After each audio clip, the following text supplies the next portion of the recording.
बच्चों, आज हम आपको कार्बीन के बारे में बताएंगे कि कार्बीन क्या है। जैसा कि मैंने इसके पहले आपको मुक्त मूलक के बारे में, कार्बोकेटायन, कार्बोएनायन के बारे में बताया था, ठीक इसी तरह कार्बीन के बारे में हम बात करते हैं कि कार्बीन क्या है। यदि हम कार्बीन की बात करें तो कार्बीन का मतलब होता है कि ऐसा कार्बन जिसमें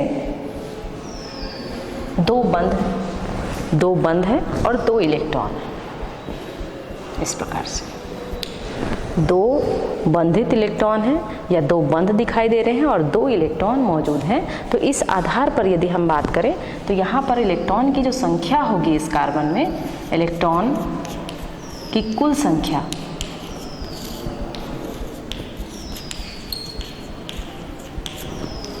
छः होगी।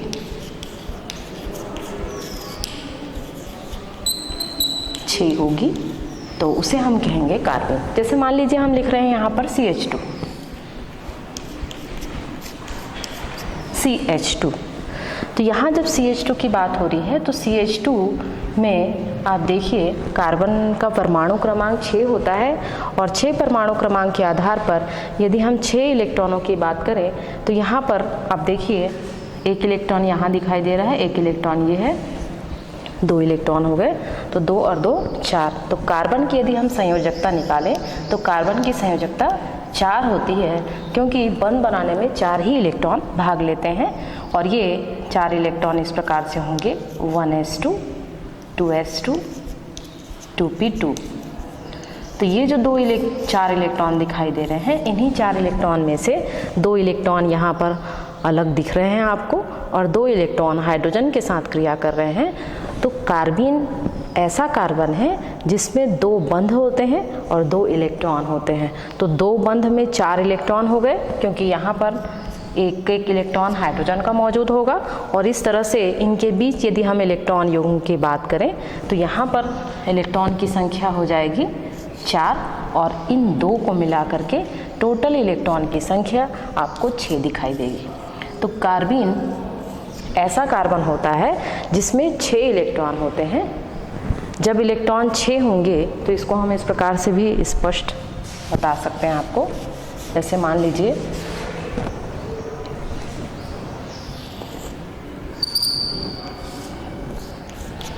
हाइड्रोजन, यहाँ पर एक इलेक्ट्रॉन है, ये दूसरा इलेक्ट्रॉन है, हाइड्रोजन का एक इलेक्ट्रॉन, ये दूसरा इलेक्ट्रॉन, इनके बीच में इलेक्ट्रॉन युग्म बनेगा, यहाँ पर भी इलेक्ट्रॉन युग्म बनेगा और इस तरह से 2 और 2 4 हो गए इलेक्ट्रॉन और यहाँ पर 2 इलेक्ट्रॉन। क्योंकि आपको पता है कि जो 4 इलेक्ट्रॉन है बंध बनाने में भाग ले रहे हैं कार्बन के साथ, तो टोटल इलेक्ट्रॉन की संख्या 2 और 2 4 और 2 6। तो ऐसा कार्बन जिसमें 6 इलेक्ट्रॉन होते हैं उसे हम कार्बन कहते हैं। चाहे आप CH2 की बात करें या हम इस प्रकार से CCl2 की बात करें, CCl2। तो जो CCl2 होगा उसमें भी आप 6 इलेक्ट्रॉन देखेंगे, क्योंकि यहाँ पर यदि हम CCl2 की बात करें तो इसको हम इस प्रकार लिख सकते हैं Cl और 2 इलेक्ट्रॉन यहाँ पर मौजूद होगा। तो इस प्रकार की जो व्यवस्था होगी उसे हम कार्बीन कहते हैं। तो कार्बीन ऐसा परमाणु होता है जो कि जिसमें 6 इलेक्ट्रॉन होंगे, चाहे वो इस रूप में हो या इस रूप में हो, इस प्रकार से। तो ऐसी संरचना को हम कहते हैं कार्बीन। और ये जो कार्बीन होता है ये 2 प्रकार का होता है। यदि हम कार्बीन के बारे में बात करें तो कार्बीन 2 प्रकार के हैं, 2 प्रकार के होते हैं।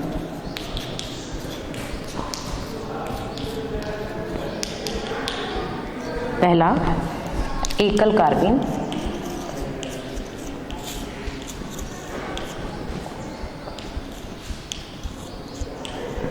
और दूसरा है ट्रिपल, या इसको हम इस प्रकार लिख सकते हैं ट्रिपल कार्बीन।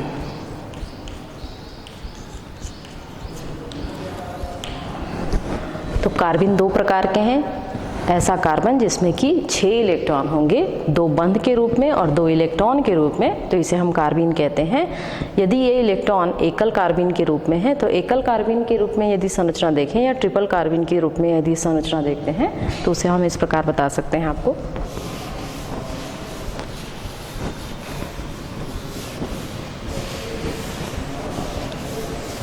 पहला है एकल कार्बीन।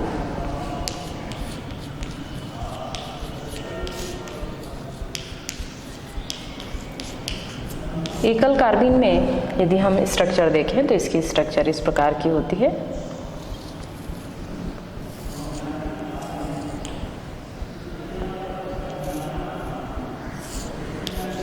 दो एल्किल समूह यहाँ पर मौजूद है। यहाँ पर एक अयुग्मित इलेक्ट्रॉन होगा, एक अयुग्मित इलेक्ट्रॉन होगा यहाँ पर, और पी कक्ष जो है असंकरित अवस्था में होता है। असंकरित पी कक्ष, पी कक्षक, असंकरित पी कक्षक होगा। 2 एल्किल समूह जुड़े होंगे और ये जो कार्बन होगा इस कार्बन को हम कहेंगे एकल कार्बीन। इसमें भी इलेक्ट्रॉन की संख्या 6 होगी। और यदि हम इसकी संरचना देखें तो जो असंकरित कक्षक होता है, यदि हम इसके गुणों के बारे में देखें तो इसमें एकाकी इलेक्ट्रॉन युग्म होगा, एकाकी इलेक्ट्रॉन युग्म की उपस्थिति होती है।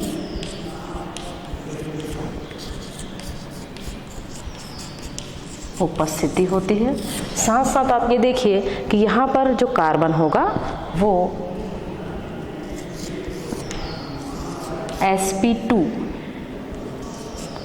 संकरित अवस्था में होगा। तो इसमें sp2, इसके कार्बन में sp2 संकरण पाया जाएगा। तीसरी बात इसमें आप देखेंगे जो एकल कार्बीन होता है, एकल कार्बीन में ऐसा असंकरित कक्षक आपको दिखाई देगा जिसमें इलेक्ट्रॉन नहीं होते। तीसरा नंबर, बिना इलेक्ट्रॉन का,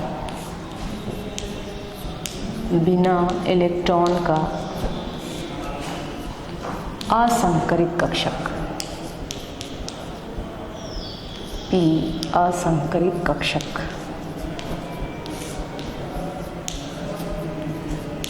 होता है।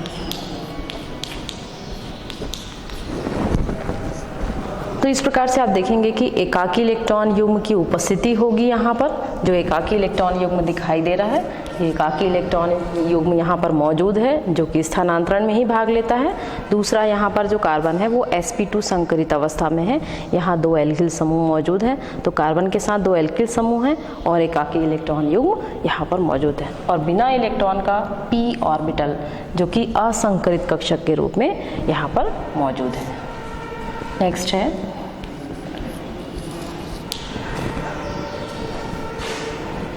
इसकी संरचना के बारे में देखें तो ये संरचना जो है कम स्थायी होती है,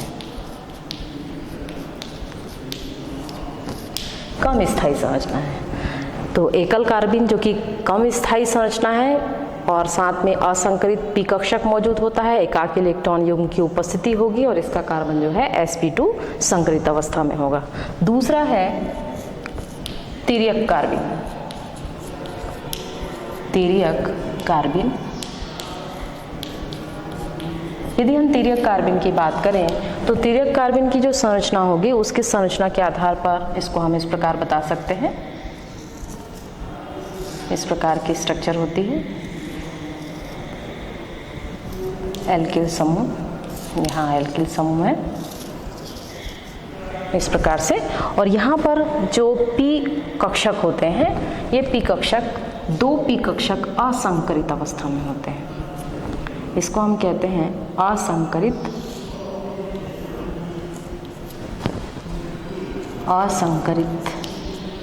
पी कक्षक।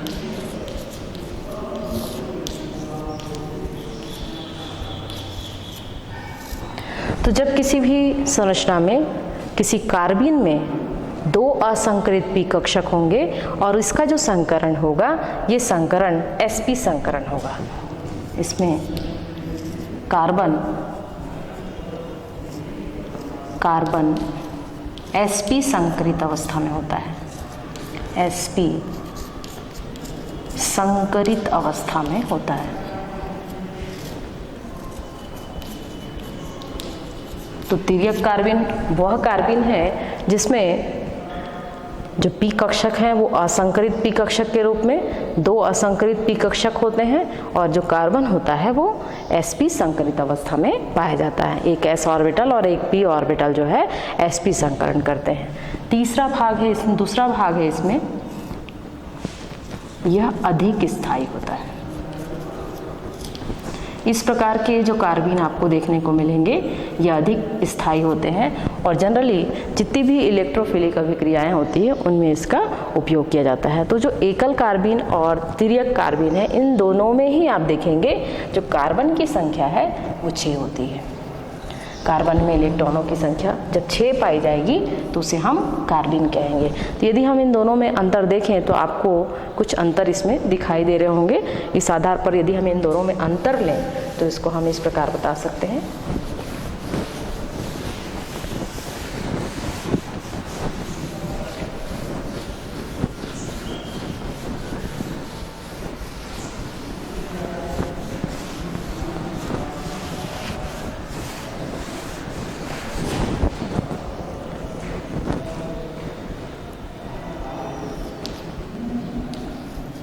एक साइड आप एकल कार्बिन लिख लीजिए और दूसरे साइड तिर्यक कार्बिन।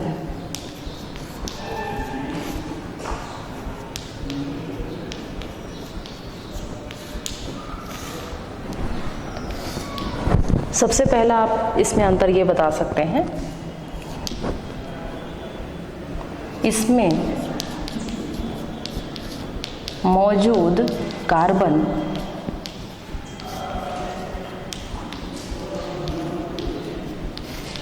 sp2 संकरित अवस्था में होता है।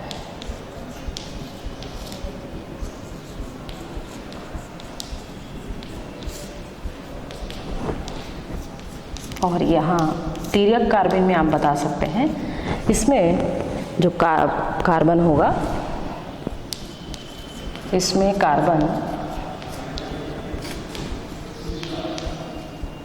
sp संकरित अवस्था में होता है।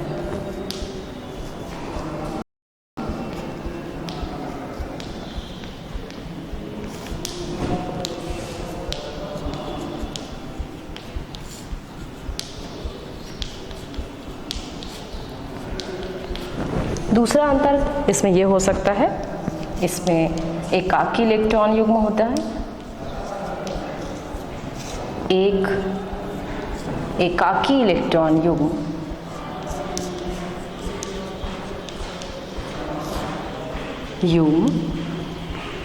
उपस्थित होता है।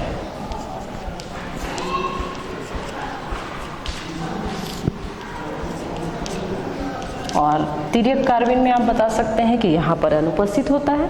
तिर्यक कार्बिन में अनुपस्थित।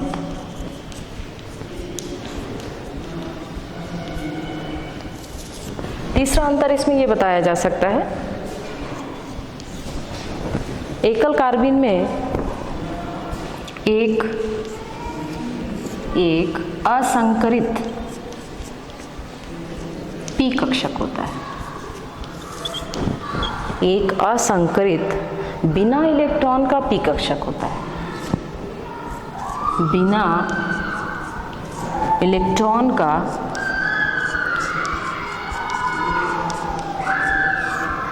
पी कक्षक होता है।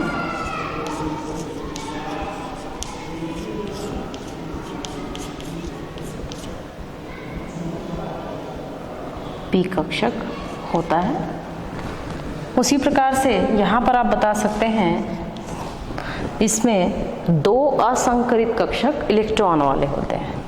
2 असंकरित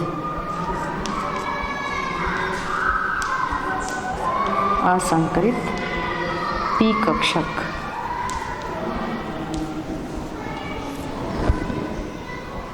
इलेक्ट्रॉन, यहाँ पर अयुग्मित इलेक्ट्रॉन लिख सकते हैं। अयुग्मित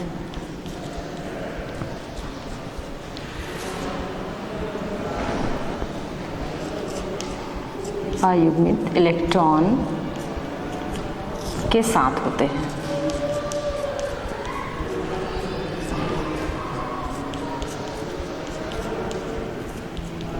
और चौथा अंतर इसमें बता सकते हैं आप कि ये कम स्थायी होता है,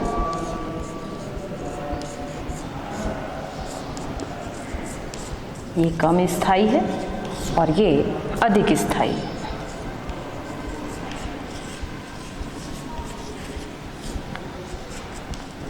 पांचवा अंतर इसमें आप इसका चित्र बना सकते हैं कि हमने आपको बताया कि किस प्रकार से एकल कार्बन की संरचना होती है और किस प्रकार से तिर्यक कार्बन की संरचना होती है। तो आप ये बता सकते हैं कि कार्बन ऐसा कार्बन है जिसमें कार्बन की संख्या 6 होगी तो उसे हम कार्बन कहेंगे। और यदि एकल कार्बन में कार्बन यदि sp2 संकरित अवस्था में पाया जा रहा है तो उसे हम एकल कार्बन कहेंगे, और यदि ये sp संकरित अवस्था में पाया जा रहा है तो उसे हम तिर्यक कार्बन कहेंगे। यहाँ पर ये जो संरचना आपको दिखाई देती है, इसको यदि हम लिखना चाहें तो इसको हम इस रूप में लिख सकते हैं, 2 इलेक्ट्रॉन के रूप में, या फिर इसे इस प्रकार लिखा जा सकता है, इस प्रकार से।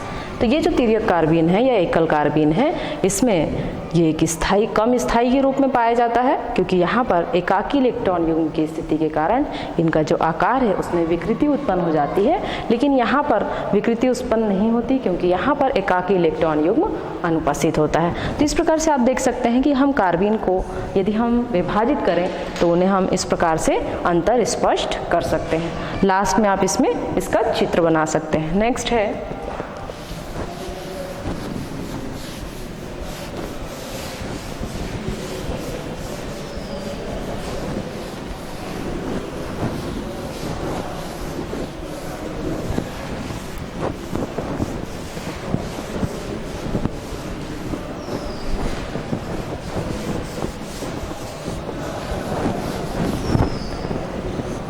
इसके पहले मैंने आपको मुक्त मूलक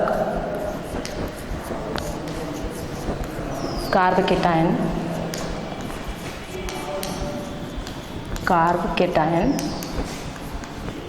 कार्बेनायन के बारे में बताया था। तो इसमें आप अंतर स्पष्ट कर सकते हैं, क्योंकि यदि हम इसे अंतर के आधार पर यदि हम समझें तो इसे आप आसानी से क्लियर कर सकते हैं। जैसे मान लीजिए इसे हम इस प्रकार से अंतर स्पष्ट कर रहे हैं, तो सबसे पहला इसमें आप ये बता सकते हैं कि ये समांश विखंडन से विभाजित होता है। समांश विखंडन द्वारा प्राप्त होता है। कार्बकेटायन के लिए आप बता सकते हैं कि ये विषमांश विखंडन द्वारा प्राप्त हो रहा है।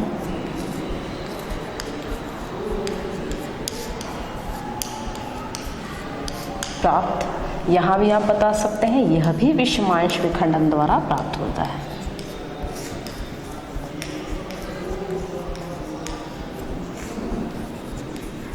दूसरा अंतर इसमें आप ये बता सकते हैं कि यहाँ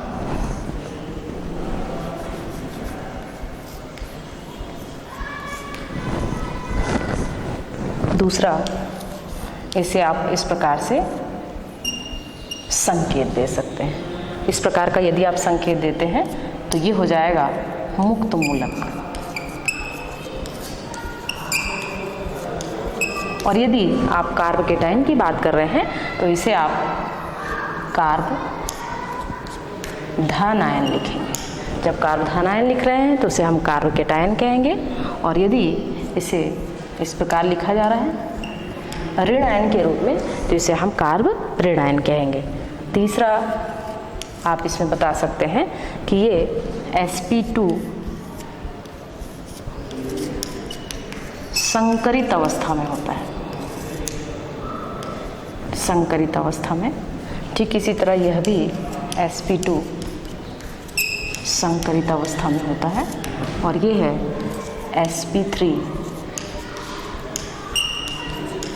संकरित अवस्था में होता है। तो इस प्रकार आप बता सकते हैं कि sp2 संकरित अवस्था में यदि मुक्त मूलक की यदि हम संरचना देखें तो उसको हम sp2 संकरित अवस्था में कहेंगे। और यदि हम कार्ब केटायन की बात कर रहे हैं तो यह भी sp2 संकरित अवस्था में होता है। लेकिन अगर हम कार्ब एनायन की बात करें ये तो sp3 संकरित अवस्था में होता है। तो इसे आप नोट कर लीजिए, आगे कल बताते हैं आपको।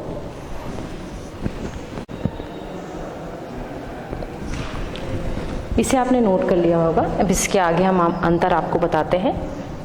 चौथा नंबर, यदि हम इसकी संरचना के बारे में बात करें तो इसकी जो संरचना होती है वो समतली त्रिकोणी होती है। समतली त्रिकोणीय स्ट्रक्चर,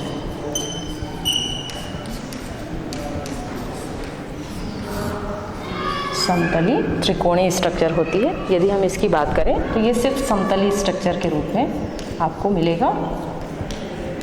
और यदि हम कार्ब एनायन की बात करें तो कार्ब एनायन आपको पिरामिडी संरचना के रूप में प्राप्त होगा। पिरामिडी संरचना के रूप में प्राप्त होगा। यदि हम मुक्त मूलक की बात करें तो मुक्त मूलक में जो इलेक्ट्रॉनों की संख्या होती है, जितने इलेक्ट्रॉन बंध बनाने में भाग ले रहे हैं उतने ही इलेक्ट्रॉन होते हैं। बंधित इलेक्ट्रॉन होते हैं और ये बंधित इलेक्ट्रॉन एक होंगे, इसकी संख्या एक होगी। और यहाँ पर जो कार्ब केटायन है इसकी संख्या कार्बन में इलेक्ट्रॉन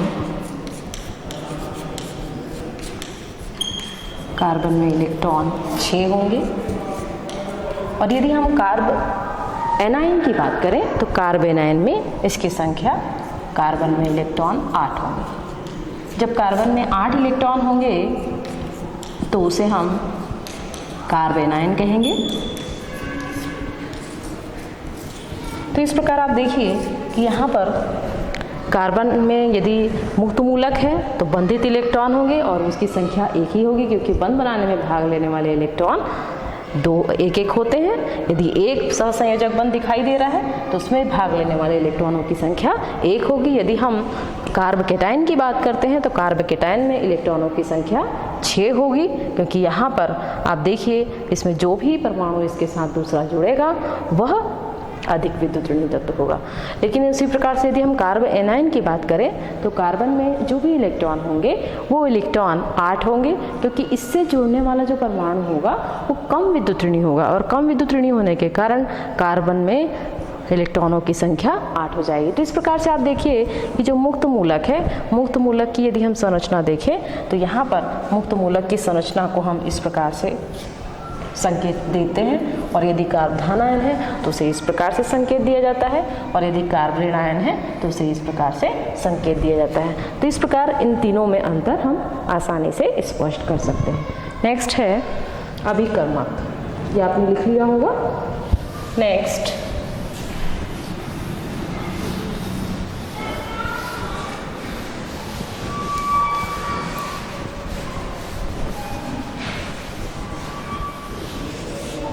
अभिकर्मक।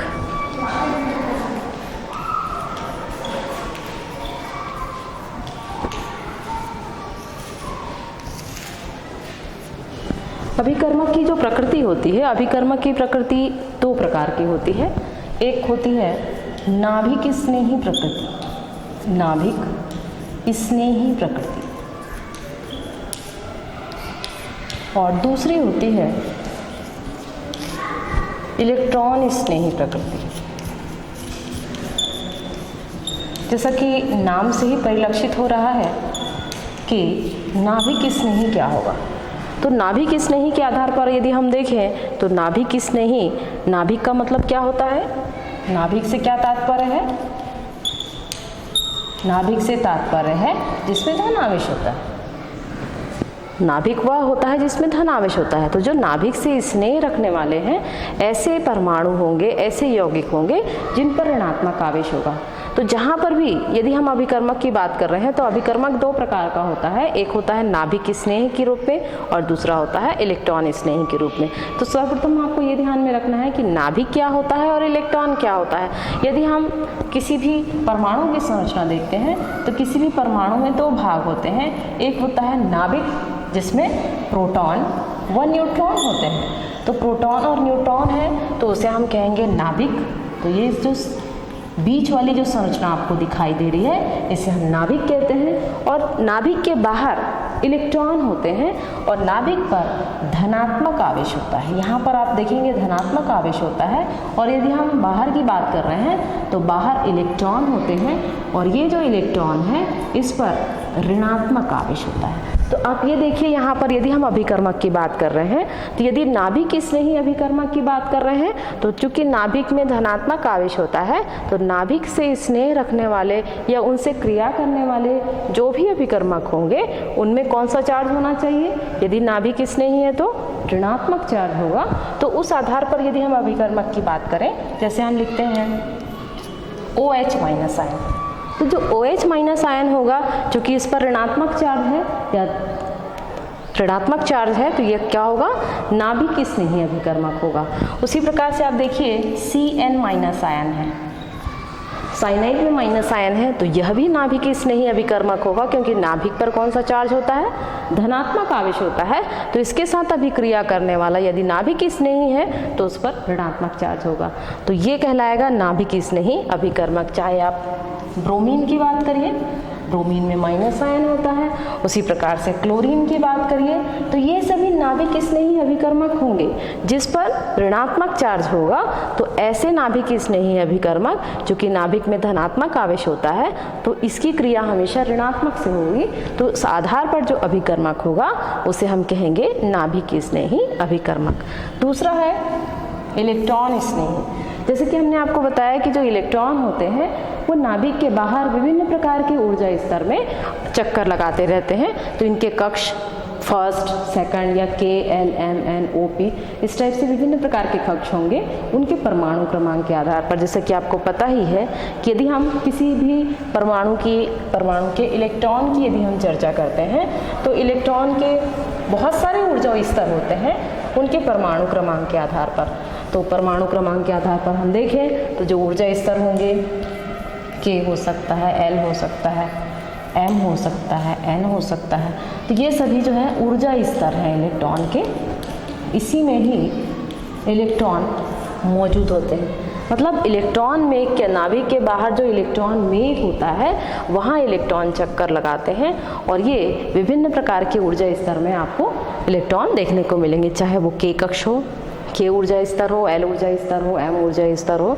तो न्यूनतम जो है वो K है। उसके बाद यदि आप ऊपर जाते जाएं तो आपको L ऊर्जा स्तर मिलेगा, उसके बाद आपको M ऊर्जा स्तर मिलेगा, N ऊर्जा स्तर मिलेगा।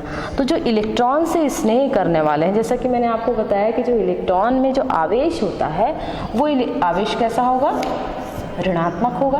तो जब आवेश ऋणात्मक होगा तो जो अभिकर्मक होगा इलेक्ट्रॉन से स्नेह करने वाला है, मतलब यहाँ पर जो अभिकर्मक होगा वो कौन सा होगा?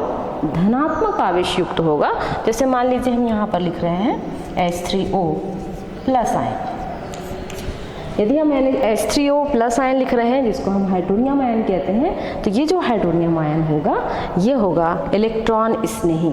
ठीक इसी तरह हम लिख सकते हैं यहाँ पर CH3 plus ion, CH3 plus ion है, या H प्लस आयन है। H प्लस आयन है तो वह भी कैसा होगा?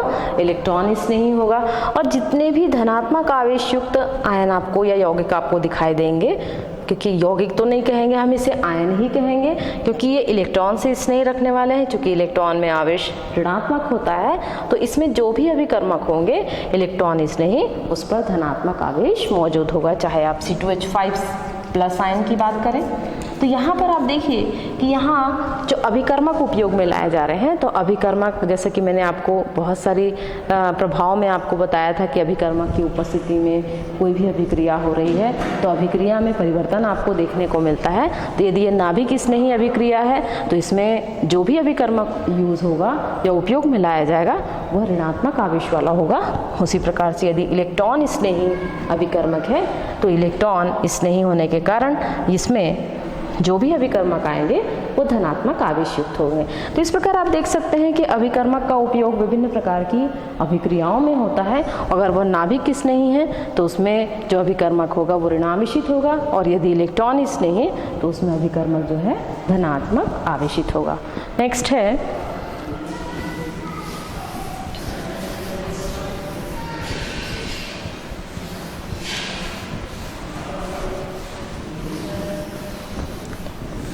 समावयवता।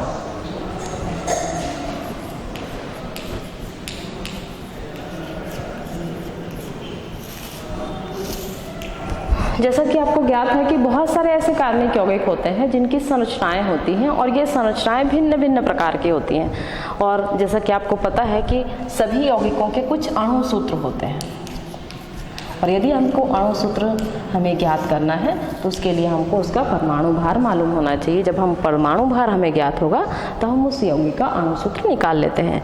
जैसे किसी भी यौगिक के लिए कुछ संरचनाएं होती, क्योंकि अणु सूत्र और उसकी संरचना दोनों अलग अलग चीज़ें हैं। अणु सूत्र जो है एक जटिल यौगिक के रूप में होता है, और यदि हम संरचना की बात करते हैं तो संरचना खुली हुई संरचना होती है जिसमें हाइड्रोकार्बन भी हो सकते हैं। जैसे मान लीजिए यहाँ पर दो प्रकार की संरचनाएं हो सकती हैं जो कि कार्बनिक यौगिक है। जैसे ये कार्बनिक यौगिक है, तो कार्बनिक यौगिक की जो संरचनाएं होंगी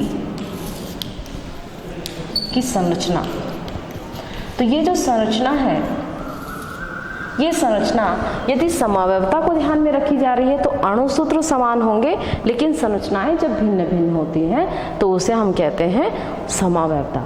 और ऐसी संरचनाएं कहलाती है समावयवी संरचनाएं। जैसे मान लीजिए हम यहाँ पर कुछ संरचना आपको बता रहे हैं, तो समावयवता का मतलब होता है जिनके अणु सूत्र समान होते हैं लेकिन संरचनाएं भिन्न भिन्न होती हैं। अणु सूत्र समान किंतु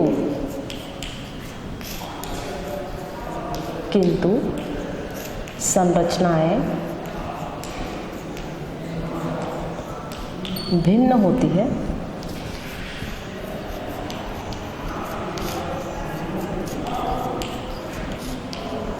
है, तो उसे समावयवता कहते हैं।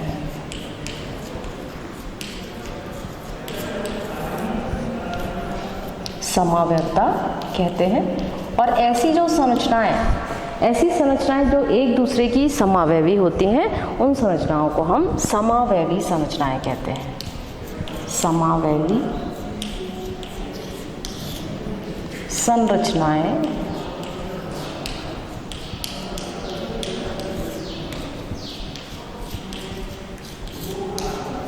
तो ये जो समावयवी संरचनाएं होंगी, इसको हम एरो के चिन्ह से, डबल एरो के चिन्ह से भी डिनोट कर सकते हैं। तो जो भी एक टिपिकल अणु सूत्र होगा, उस अणु सूत्र तो समान आपको दिखाई देंगे लेकिन संरचनाएं भिन्न भिन्न होंगी। एक अणु सूत्र की संरचनाएं 2 से 3, 3 से 4 भी संरचनाएं हो सकती हैं। तो ये संरचनाएं एक दूसरे की समावयवी संरचनाएं कहलाएंगी। और ऐसे यौगिक जिनकी अणु सूत्र समान और संरचनाएं भिन्न भिन्न होती हैं उसे हम समावयवता कहते हैं। तो इसे यदि हम प्रकार के रूप में यदि हम डिफ्रेंशिएट करें, इसे विभाजित करें, तो इसे हम 2 प्रकार से विभाजित करते हैं। नंबर 1 है संरचनात्मक समावयवता। संरचनात्मक समावयवता।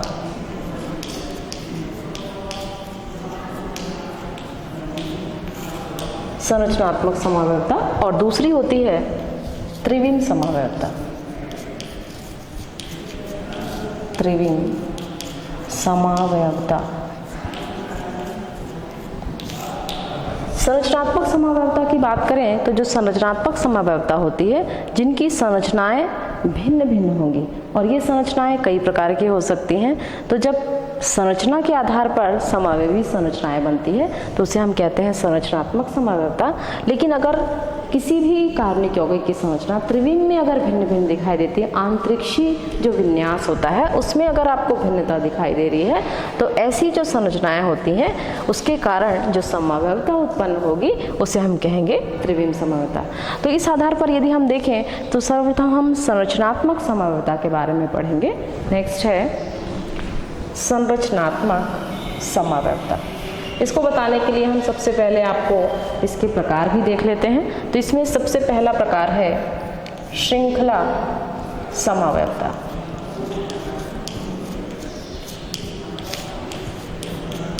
श्रृंखला समावयवता, तो नाम से ही ये परिलक्षित हो रहा है, जिसकी श्रृंखलाएं भिन्न भिन्न होंगी लेकिन अणुसूत्र समान होंगे, तो ऐसी समावयवता को हम कहते हैं श्रृंखला समावयवता। इस आधार पर हम एक संरचना लिखते हैं। जैसे मान लीजिए हमने लिखा यहाँ CH3 CH2 CH2 CH3, ये एक संरचना है। और इस संरचना का यदि हम सूत्र लिखें तो इसे हम इस प्रकार लिख सकते हैं C4 3 2 5 2 7 3 10 C4H10, ये है इसका अणुसूत्र। यदि हम श्रृंखला समावयवता की बात कर रहे हैं तो कोई भी अणुसूत्र आपको लेना है और उस आधार पर आपको उसकी संरचनाएं बनानी है। तो पहली जो संरचना आपको दिखाई दे रही है यहाँ पर, इस संरचना को हम कहते हैं प्रोपेन। तो ये होगा नॉर्मल प्रोपेन, नॉर्मल प्रोपेन। अब इसी की एक दूसरी संरचना हमको समावयवी संरचना बनानी है, तो इसको हम इस प्रकार लिख सकते हैं CH3 CH CH3 CH3। यहाँ पर भी आप देखिए कार्बन की संख्या आपको 3 3 6 3 9 और 1 10 दिखाई दे रही है। कार्बन की संख्या यहाँ पर 4 दिखाई दे रही है। तो इसे हम अब नॉर्मल प्रोपेन नहीं कहेंगे, बल्कि सॉरी नॉर्मल प्रोपेन नहीं होगा बल्कि नॉर्मल ब्यूटेन होगा। यहाँ कार्बन की संख्या 4 है तो इसको हम कहेंगे नॉर्मल ब्यूटेन। तो ये नॉर्मल ब्यूटेन हो गया। उसके बाद अब ये जो संरचना है, क्योंकि यहाँ पर भी कार्बन की संख्या 4 है और हाइड्रोजन की संख्या आपको 10 दिखाई दे रही है, तो इसका नाम होगा आइसो ब्यूटेन। इसे हम कहेंगे आइसो ब्यूटेन। तो यहाँ पर आइसो हम इसलिए कह रहे हैं क्योंकि यहाँ शाखा आपको दिखाई दे रही है। तीसरी संरचना यहाँ पर बना सकते हैं, लेकिन यहाँ पर जो तीसरी संरचना यदि बनती है तो यहाँ पर आपको पांचवा एक और कार्बन चाहिए। तो पांचवा कार्बन की बजाय यदि आप, क्योंकि इसमें सिर्फ 2 ही संरचना बनेगी, तो ये दोनों ही जो संरचनाएं आपको दिखाई दे रही हैं, ये दोनों ही संरचनाएं एक दूसरे की समावयवी संरचनाएं होंगी। तो इस प्रकार से एक उदाहरण हम और बताते हैं आपको। जैसे CH3 CH2 CH2 CH2 CH3, इस प्रकार से। तो यहाँ पर यदि हम देखें तो यहाँ आपको दिखाई दे रहा होगा कार्बन की संख्या यहाँ पर 5 है और 5 है, तो इस आधार पर इसे हम कहेंगे नॉर्मल। तो यहाँ पर अणुसूत्र क्या हो जाएगा C5 3 2 5 2 7 2 9 3 12 C5H12, ये इसका अणुसूत्र होगा। इस प्रकार से हम इसका अणुसूत्र लिख सकते हैं और ये अणुसूत्र है C5H12। तो इसे हम कहेंगे नॉर्मल पेंटेन, नॉर्मल पेंटेन होगा ये। और नॉर्मल पेंटेन के साथ साथ अब इसकी यदि हम दूसरी समावयवी संरचना बनाते हैं तो इसे हम इस प्रकार लिख सकते हैं CH3 CH CH3 CH2 CH3। तो ये जो संरचना है इसको हम लिख सकते हैं 2 मेथिल ब्यूटेन, 2 मेथिल, क्योंकि आइसोफॉर्म है ये, 2 मेथिल ब्यूटेन। कार्बन की संख्या 4 है यहाँ पर, श्रृंखला में आपको 4 दिखाई दे रही है और दूसरे कार्बन पर यहाँ मेथिल समूह है, तो इसलिए इसको हम कहेंगे 2 मेथिल। इस प्रकार से जैसे यहाँ हमने नंबरिंग की 1 2 3 नंबरिंग आप इसमें किसी भी तरफ से कर सकते हैं। तो यहाँ पर इस प्रकार की संरचना होगी और इसे हम कहेंगे आइसोब्यूटेन, आइसोपेंटेन भी कहेंगे हम इसे, या आइसोपेंटेन लिख सकते हैं इसे, आइसोपेंटेन। ठीक इसी तरह जैसे मैंने आपको इसके बारे में बताया था कि यहाँ जो संरचना है इसे हम आइसोब्यूटेन कहते हैं, या फिर इसे कहेंगे हम 2-मेथिल प्रोपेन, इसे कहेंगे या 2-मेथिल प्रोपेन। तो यहाँ पर आप देखिए इसकी 2 संरचना आपको समावेवी संरचना दिखाई दे रही है। यहाँ पर एक तीसरी संरचना और बनेगी, इसको हम इस प्रकार लिख सकते हैं CH3 C CH3 CH3 CH3। यहाँ देखिए कार्बन की संख्या आपको 5 दिखाई दे रही है, लेकिन यहाँ पर जब इसे हम नाम देंगे तो इसका नाम होगा नियोपेंटेन, इसको कहेंगे हम नियोपेंटेन।